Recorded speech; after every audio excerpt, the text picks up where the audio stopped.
Abanyakorinti ba mbere umutwe wa mbere umurongo wa mbere kugera ku wa 9. Indamutso n'impamvu yo gushimira Imana.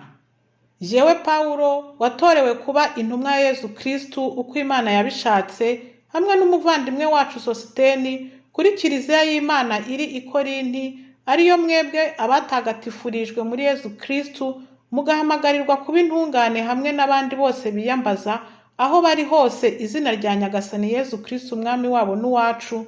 Tubifurije ineza n'amahoro biva ku Mana umubyeyi wacu no kuri Nyagasani Yesu Kristu. Mpora nshimira Imana yanjye kubera mwebwe, nibuka ineza yayo mwaherewe muri Kristu Yesu. Koko rero Imana yabasenderejeho ingabire z'amoko yose muri we, cyane cyane yo kumumenya no kumenyesha abandi. Bityo guhamya Kristu mukaba mwarabyikomejemo, ku buryo nta ngabire n'imwe y'Imana mubuze mu gihe mugitegereje ukwigaragaza kwa Yesu Kristu umwami wacu. Niwe uzabakomeza kugeza mu ndunduro, kugira ngo muzabe muri indakemwa kuri uwo munsi wa Nyagasani Yesu Kristu. N'indahemuka Imana yabahamagariye kugirana ubumwe n'umwana wayo Yesu Kristu umwami wacu. Bakristu bavandimwe, nitwakire neza ijambo ry'Imana. Kuri nyir'ubwenge mbese navuga iki? Uri number 1 nyirugukumira, niki nagushinja? Uri uwa mbere ishyanga bose nibavuge ko wera. Uri number 1 sanzure naryo reka bagushime. Uri uwa mbere Yesu, uri number 1.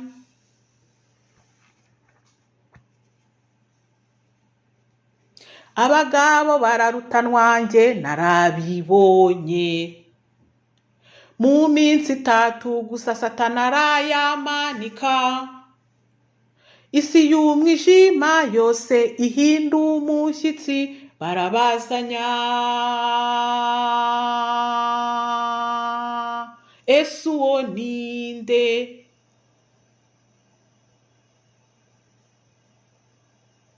Uwo munsi izuba naryo rirabimenya.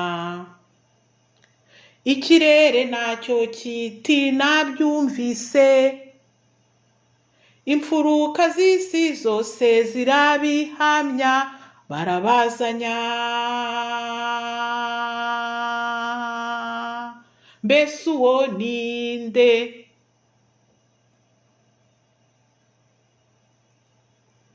Umwenda waraheraho wadabutsemo.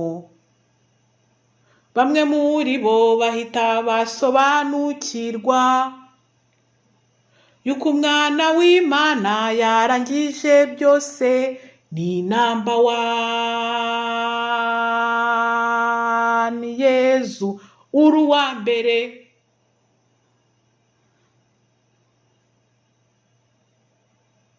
Mbese ninde Mana twahwanya nawe? Ko imfura zo ku isi ntacyo zitumarira, abo twita bakomeye ntacyo badufasha. Uri number 1 Yesu, uri uwa mbere.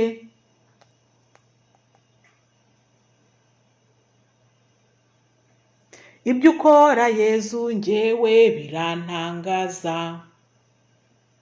Unyereka mu gikuta umbwira ngo niho hari inzira.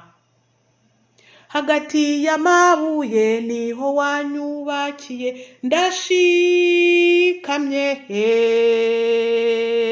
Yesu, ndashinganye. Abanyakorinto ba mbere umutwe wa mbere umurongo wa 17 kugera ku wa 24. Buri wese agume mu mwanya Imana yamushyizemo. Ubundi rero buri muntu akomeze kubaho nk'uko Nyagasani yabimugeneye, mbese uko yari ari igihe Imana imuhamagaye. Niyo mabwiriza mpaye za Kiliziya zose. Niba hari uwahamagawe yarabanje kugenwa, ntakabihishahishe. niba kandi hari utaragenywe ntakigenyeshe. Ari ukugenywa cyangwa ukutagenywa byose nta kavuro. Icyangombwa ni ugukurikiza amategeko y'Imana. Iryo ni ijambo ry'Imana.